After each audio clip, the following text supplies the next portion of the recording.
Et on parle tout de suite de la valeur du jour avec vous, Aziz. Ce matin, vous nous parlez de Bouygues. Oui, Lucie. Alors après une note de Moody's qui prévoyait une amélioration de la rentabilité de la majorité des opérateurs téléphoniques en France grâce à une trêve dans la guerre des prix qui les oppose, on a eu hier plutôt une note de Bloomberg qui disait que Bouygues avait entamé des discussions préliminaires avec le groupe Orange concernant les actifs de Bouygues Télécom et des activités de Bouygues dans les médias.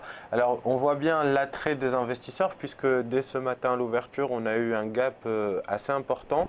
On est sous une résistance, le titre prenait plus de 4% après quelques minutes de cotation. Donc entre le moment où j'ai décidé de vous en parler et le moment où je suis arrivé en plateau, on arrive sous une résistance. On va jouer plutôt dans cette configuration une stratégie de breakout, c'est-à-dire attendre le dépassement de la résistance à 35,96.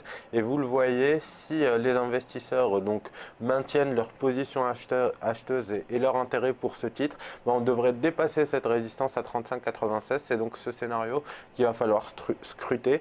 Essayer de se positionner sur un pullback sur ce niveau, donc 35,96, 36 euros, et jouer la poursuite de la hausse avec en ligne de mire les plus annuels vers les 38,90 euros.